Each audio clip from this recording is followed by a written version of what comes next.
नमस्कार मित्र हो, पीयू मराठी या युट्यूब चॅनल मध्ये आपल्या सर्वांचे मनापासून स्वागत। भारतीय संगीत सृष्टीत अत्यंत महान आणि चतुरस्र गायिका आशा भोसले यांच्या दुःखद निधनामुळे सध्या संपूर्ण देशभरातून प्रचंड शोक व्यक्त केला जात आहे। त्यांचा अलौकिक स्वर हा प्रत्येक भारतीयांच्या भावना, प्रेम, विहर आणि गोड आठवणींचा एक अत्यंत अविभाज्य भाग ठरतो। त्यांच्या अशा अचानक जाण्याने देशातील एक संपूर्ण संगीतमय युग संपल्याचीच भावना सर्वत्र व्यक्त केली जात आहे। आशाताईंच्या निधनानंतर त्यांचे अखेरचे अंत्यदर्शन घेण्यासाठी त्यांचे अनेक चाहते, स्नेही, मित्र परिवार यांच्यासह अनेक दिग्गज मंडळी यांच्या निवासस्थानी एकवटले होते। राज्याच्या मुख्यमंत्र्यासह इतर अनेक राजकीय नेते, सिने इंडस्ट्रीतील कलाकार, संगीत क्षेत्रातील दिग्गज मंडळी, क्रीडा क्षेत्रातील अनेक मान्यवरांनी आशाताईंचे अंत्यदर्शन घेत त्यांना अत्यंत भावपूर्ण श्रद्धांजली वाहिली।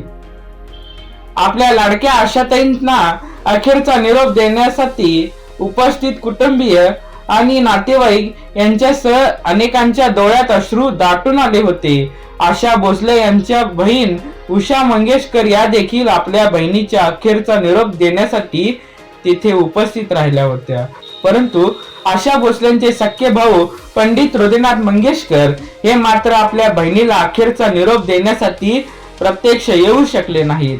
आशाताईंच्या अंत्यदर्शनानंतर काही वेळातच पंडित हृदयनाथ मंगेशकर यांनी पुणे येथे एक विशेष पत्रकार परिषदेचे आयोजन केलं होतं। याच पत्रकार परिषदेत त्यांनी अंत्यसंस्काराला का हजर राहता आले नाही याचे मुख्य कारण स्पष्टपणे व्यक्त केलं। याविषयी बोलताना पंडित हृदयनाथ मंगेशकर अत्यंत भावुक होत म्हणाले, खरं तर आजच्या या कठीण वेळी मी मुंबईत असायला हवे होते, पण सध्या माझी प्रकृती अजिबात बरी नसल्यामुळे मला मुंबईला जाता आले नाही आणि या गोष्टीचे मला अत्यंत दुःख आहे।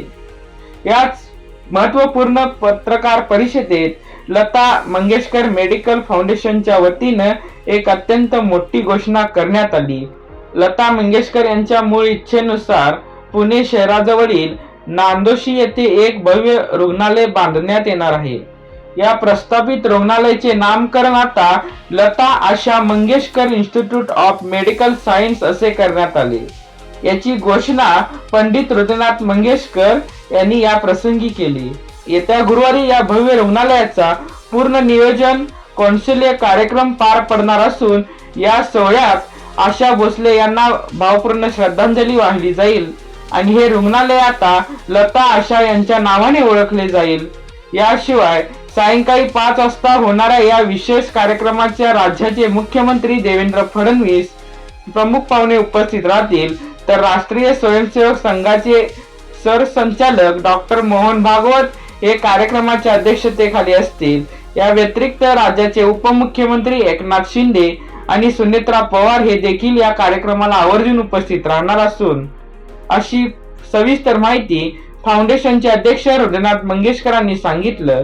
लता मंगेशकर आणि आशा भोसले या भारतीय संगीत विश्वातील अजरामर व्यक्तिमत्व असलेल्या दोघांच्याही नावाने साजेल असे भव्य रुग्णालय उभारणे हीच त्यांच्या स्मृतीला खरी आणि सार्थ आदरांजली ठरेल, अशी प्रामाणिक भावना पंडित हृदयनाथ मंगेशकर यांनी व्यक्त केली।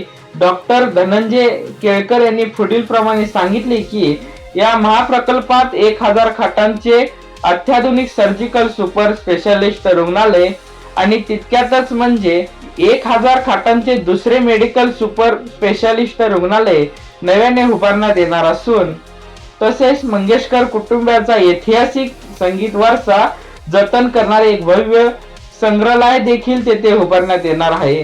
यातील सर्जिकल सुपर स्पेशालिस्ट रुग्णालयाचे कौशल्य शुभारंभ गुरुवारी सायंकाळी 5च्या दरम्यान पार पडेल, अशी माहिती हृदयनाथ मंगेशकर व डॉक्टर धनंजय केळकर यांनी सांगितले। अशाच नवनवीन व्हिडिओसाठी मित्र हो आपलं चॅनल म्हणजे पीयू मराठी चॅनल पाहत राहा, सबस्क्राईब करा, लाईक करा आणि व्हिडिओ इतरांपर्यंत नक्कीच पोहोचवा। धन्यवाद।